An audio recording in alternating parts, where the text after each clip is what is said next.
Alors, on va parler un peu de Tu Bishvat. Alors, Tu Bishvat, c'est comme on a expliqué, c'est la fête des arbres. C'est le début de l'année des arbres. C'est à partir de là qu'on compte la Orla, les 3 ans d'un arbre. Mais le Harizal a dit que c'est la journée où il faut faire des brachot sur des fruits, parce que c'est le jour, Tu Bishvat, c'est le jour où la sève, c'est comme une petite miel, comme une miel colle qui monte dans l'arbre, elle commence à monter dans l'arbre. C'est le début du printemps. Je ne sais pas si en Canada, en Tu Bishvat, on peut le voir, mais en Israël déjà, vous pouvez commencer à le constater. C'est d'ailleurs pourquoi le Rav Ben Ishra dit que Tu Bishvat, tous les hommes devraient prier pour le rétrog de l'année prochaine. Parce que le trog, il commence déjà à pousser, à grandir. Alors on prie pour un bon étrog, Tu Bishvat. Il a instauré même une prière parce que c'est le jour où la sève, elle monte dans le étrog et tous les arbres. Maintenant, le Harizal disait que le jour du Tu Bishvat, il faut essayer de faire des berachot sur 30 fruits. Les Ashkenazes disent 15, mais le Harizal disait 30. C'est très facile. Si vous allez sur le marché, vous commencez à acheter des pommes, poires, amandes, arachides, n'importe quoi, c'est très facile. Mais le Harizal, il a divisé les 30 fruits en 3 catégories. Première catégorie, 10 fruits, il faut avoir à table 10 fruits qui sont complètement un fruit. Exemple, des figues, c'est complètement un fruit. Des raisins, c'est complètement un fruit. Des pommes, c'est complètement un fruit. Qu'est-ce qu'il y a encore? Des fraises. Une fraise, c'est complètement un fruit. Mais une deuxième catégorie, il dit que le fruit, il a un noyau. Alors par exemple, vous avez des olives, ils ont un noyau. Vous avez des dattes, ils ont un noyau. Des cerises, ils ont un noyau. Alors il dit, vous achetez 10 fruits qui sont complètement un fruit, comme des raisins, des fraises, 10 fruits qui ont un noyau à l'intérieur, et 10 fruits qui ont une écorce ou une épluche. C'est ça? Alors par exemple, orange, pistache, tout le noix, c'est ça? Alors il dit, ça c'est le 30 fruits divisés en 3 différentes catégories. Et la vérité, vous allez sur le marché, c'est très facile à trouver. Oui, mais c'est très petit.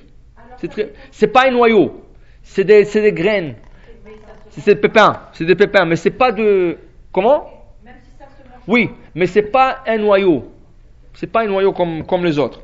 Maintenant, si vous faites Tu Bishvat en famille, vous avez le père, la mère et le garçon et les filles. Dans ce cas, il conseille que le père, vous savez qu'une fois que vous faites une bracha, vous ne pouvez plus répéter la bracha. Alors que le père, il fasse la bracha sur tout ce qui est de la farine. Par exemple, mezonot. Pourquoi?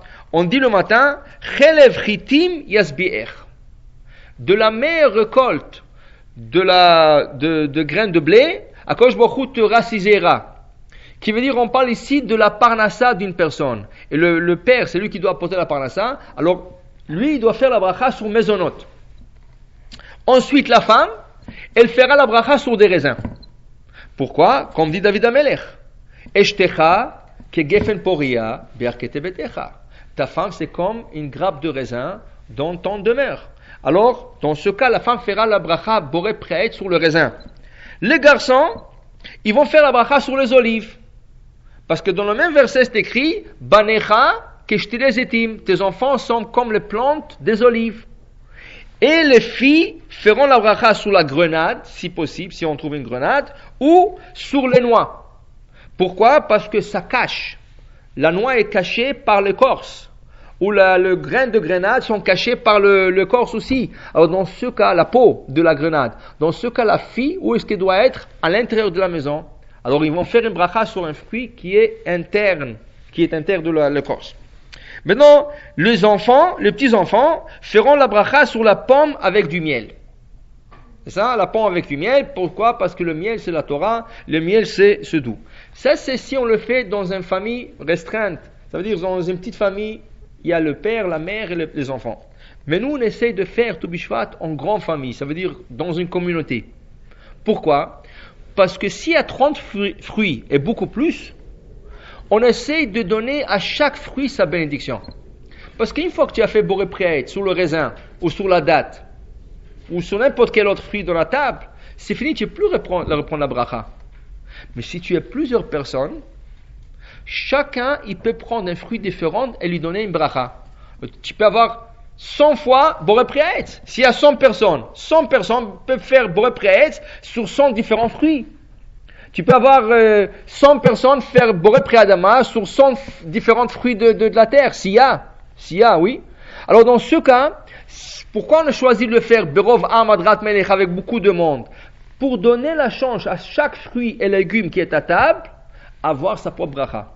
C'est pour ça que quand on est tout bishvat ensemble, quand on fait Boré Priaet, c'est pas tout le monde qui va commencer à manger. C'est lui qui a fait Boré Priaet. Lui peut manger de tous les fruits d'arbre qui se trouvent à table, mais les autres doivent attendre. Ils vont prendre ces fruits dans leurs assiettes, ils vont attendre leur tour. Et quand leur tour arrive, ils vont faire une bracha Boré Priaet sur un autre fruit. Maintenant, une fois qu'ils ont fait la bracha, ils peuvent continuer à manger. Les autres attendent. Mais de telle manière, au moins tu as quitté tous les fruits, tu as donné la chance à chaque fruit d'avoir sa bracha et pas être acquitté par un autre fruit.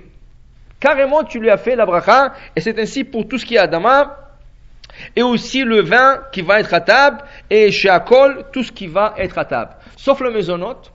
Les mésonotes, il y a un seul mésonote. Alors tous on peut faire ensemble, Boré, Miné, mésonote, et on mange le gâteau et le biscuit, tout ce qu'il y a à table. Mais à partir du Etz et Adama, ça ou chez Akol dépendamment, là on va attendre un à l'autre, et on va remplir l'assiette jusqu'à ce que ça arrive notre tour pour faire une bracha, pour acquitter tout le reste de fruits.